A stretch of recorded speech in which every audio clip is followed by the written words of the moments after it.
Good morning dear students. मैं doctor Girdhar Joshi. मैं आपको पेपर 1 की यूनिट 3 और यूनिट 4 को इस सेशन में पढ़ाऊंगा। यूनिट 3 जो कि फोटोकेमिस्ट्री के नाम से है और यूनिट 4 जो एनर्जी डिस्ट्रीब्यूशन लॉ के नाम से है। इन दो यूनिट्स को हम इस पूरे सेमेस्टर में आपके साथ डिस्कस करेंगे। फोटोकेमिस्ट्री को स्टार्ट करने से पहले मैं इन दोनों टॉपिक्स के लिए जो बुक आप जिससे आप इस टॉपिक्स के मटेरियल्स को स्टडी कर पाएंगे, उन बुक्स के बारे में बता रहा हूँ। आपको इजीली अवेलेबल जो बुक होगी वो है पूरी शर्मा एंड पठानिया। ये फिजिकल केमिस्ट्री की बुक है।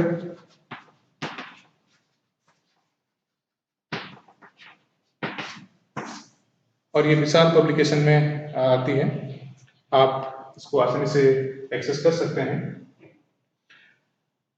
इस बुक में आपको ये दोनों यूनिट अवेलेबल हो जाएंगी। आइए स्टार्ट करते हैं फोटोकेमिस्ट्री।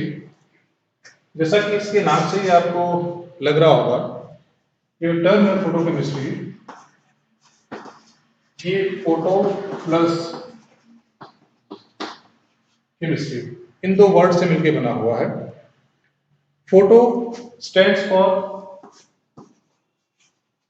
लाइट और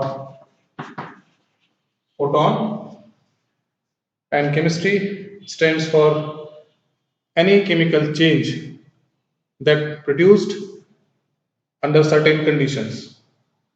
जब हम इस तरह के केमिकल चेंजेस की स्टडी करते हैं जो कि दी गई कंडीशंस में हो रही हैं, उसको हम केमिस्ट्री कहते हैं। तो फोटोकेमिस्ट्री को ओवरऑल अगर डिफाइन किया जाए तो फोटोकेमिस्ट्री केमिस्ट्री की वह ब्रांच है जिस ब्रांच में chemical change, chemistry stands for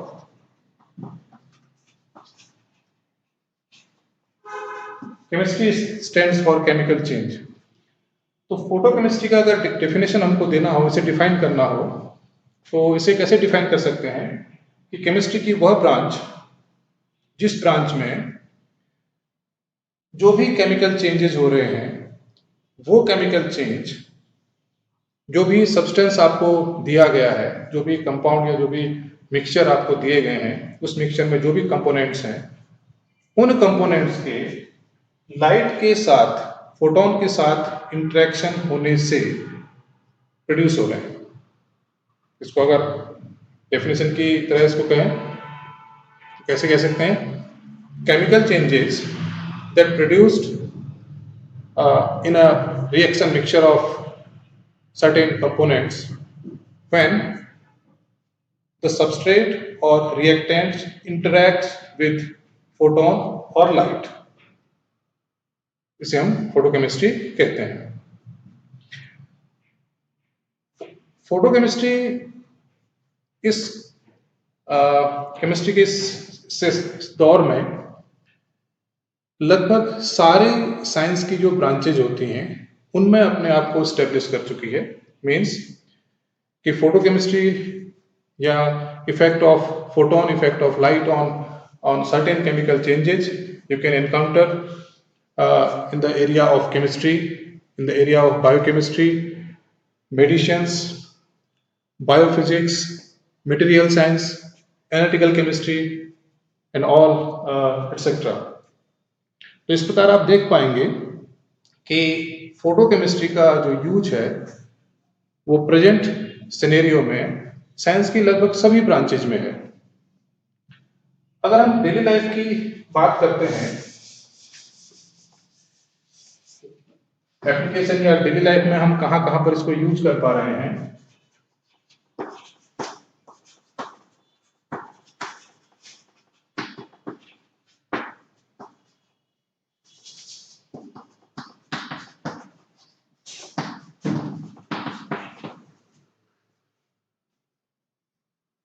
daily life में हम कैसे इसको यूज कर पा रहे हैं। इसको हम अलग अलग सेगमेंट्स में डिवाइड कर सकते हैं, जैसे information technology, IT. Information technology के एरिया में फोटोकेमिस्ट्री का कहाँ कहाँ पर यूज हो रहा है। आप लोग कंप्यूटर चिप्स को देखते हैं, या जो स्मार्टफोन आप यूज करते हैं उस स्मार्टफोन में चिप्स लगी रहती हैं, उन चिप्स को आप यूज करें तो इन चिप्स में फोटो मटेरियल्स यूज होते हैं। सिमिलरली स्टोरेज डिवाइसेस जो होती हैं, जैसे आप मेमोरी कार्ड या इस तरह की चीजें यूज करते हैं जो स्टोरेज डिवाइसेस हैं, उनमें फोटो मटेरियल्स यूज होते हैं। इसके अतिरिक्त डिस्प्ले डिवाइसेस हैं, से डिस्प्ले या लुमिनेसेंस, जो फ्लोरोसेंट जो साइन बोर्ड्स होते हैं जिन्हें कि हम डिस्प्ले सर्किट बोर्ड्स कहते हैं, वो भी फोटोकेमिस्ट्री या फोटोकेमिकल जो प्रिंसिपल्स हैं उन पर ही डिपेंड करते हैं। ई पेपर्स हैं, ई बोर्ड्स हैं, ये सारी चीज़ें इंफॉर्मेशन टेक्नोलॉजी के अंतर्गत आती हैं, जहाँ पर कि फोटोकेमिस्ट्री का या फोटो मटेरियल्स का हम यूज करते हैं। इसके अतिरिक्त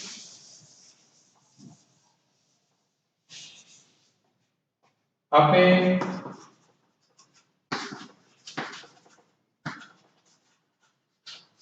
नैनो टेक्नोलॉजी सुना होगा। नैनो मटेरियल्स आप प्रोड्यूस करते हैं, नैनो मटेरियल के बारे में आपने सुना होगा। क्वांटम डॉट्स के बारे में आपने सुना होगा। ये सब जो नैनो साइज है, इससे भी छोटे साइज के जो मटेरियल आप डेवलप करते हैं, उनमें भी फोटोकेमिकल या फोटो जो एक्टिविटी होती है वो प्रोड्यूस होती है, जिनका की एप्लीकेशन फर्दर किया जा सकता है। इसके अतिरिक्त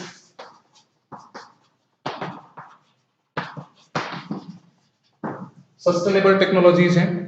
सस्टेनेबल टेक्नोलॉजीज का मतलब ये होता है कि जिनको आप लाइफ लॉन्ग काफ़ी समय तक यूज कर सकते हैं, और जो रिन्यू होती हैं, जिनको कि आप रिसाइकिल कर सकते हैं, इनको हम सस्टेनेबल टेक्नोलॉजीज कहते हैं। और सस्टेनेबल टेक्नोलॉजी में सबसे जो बेस्ट एग्जांपल है जहाँ पर कि फोटोकेमिस्ट्री का यूज होता है, वो है सोलर एनर्जी स्टोरेज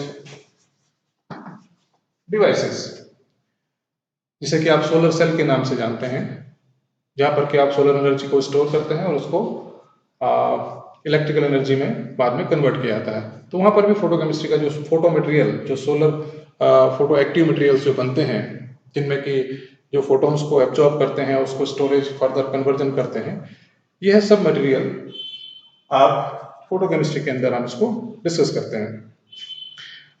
इसके अतिरिक्त सस्टेनेबल टेक्नोलॉजी में वेस्ट वाटर ट्रीटमेंट का है कि कैसे आप सोलर फोटोन या सोलर लाइट या सोलर एनर्जी को वेस्ट वाटर ट्रीटमेंट में हम यूज कर सकते हैं, ये भी फोटोकेमिस्ट्री के अंदर आता है। कॉस्मेटिक्स में जितने भी कॉस्मेटिक्स में भी फोटोकेमिस्ट्री का काफ़ी ज़्यादा यूज होता है, जो स्किन प्रोटेक्टिंग जो स्किन प्रोटेक्शन के लिए, जैसे कि आप सनस्क्रीन वगैरह अप्लाई यूज करते हैं, उनमें भी फोटो मटेरियल का यूज होता है। इसके अतिरिक्त जो एलईडीज आप घरों में यूज करते हैं, उस एलईडी में भी फोटो मटेरियल का ही यूज होता है।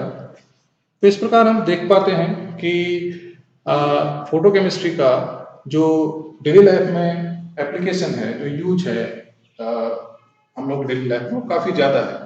इस प्रकार कोई भी साइंस की ऐसी ब्रांच नहीं बची है जहाँ पर कि फोटोकेमिस्ट्री का यूज न होता। अब आइए देखें कि फोटोकेमिस्ट्री में कैसे आगे इसको डिस्कस करते हैं।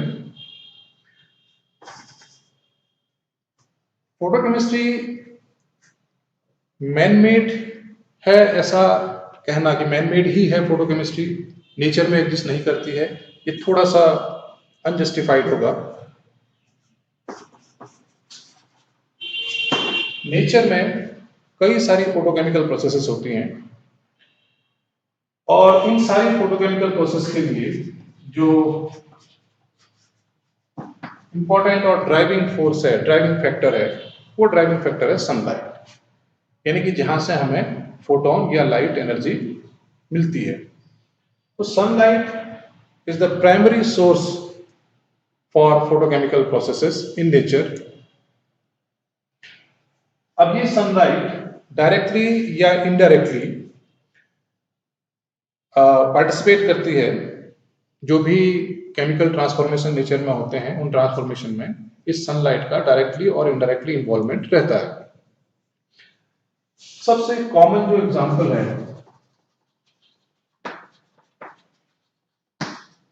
सबसे कॉमन एग्जांपल फोटोकेमिस्ट्री का जो नेचर में एग्जिस्ट करता है उसे आप जानते हैं,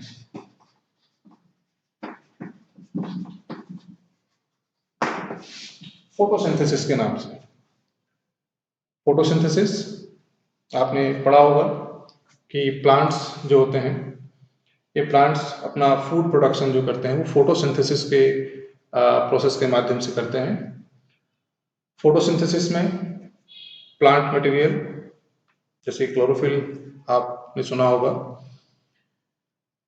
कार्बन डाइऑक्साइड और वाटर, ये दोनों को के इनकॉर्पोरेशन से under photolytic condition, under light, ये ग्लूकोज और ऑक्सीजन का प्रोड्यूस करते हैं, जो कि ह्यूमन बीइंग के या लाइफ के लिए इसेंशियल कंपोनेंट है। तो इसलिए ये कह सकते हैं कि फोटोकेमिस्ट्री, जो नेचुरल फोटोकेमिस्ट्री है, वो लाइफ गिविंग प्रोसेसेस को इन्वॉल्व करती है, प्रोसेसेस में इन्वॉल्व रहती है। जैसा कि आपने देखा होगा, कार्बन डाइऑक्साइड है 6CO2, जब 6 मोल्स ऑफ H2 के साथ यहाँ पर अंडर फोटोलिटिक कंडीशन, यहाँ लाइट के बेसिस में जब रिएक्शन करती है तो हमें जो प्राप्त होता है वो होता है C6H12O6 प्लस 6O2, हमें ये प्राप्त होता है। यानी कि कार्बन डाइऑक्साइड जो कि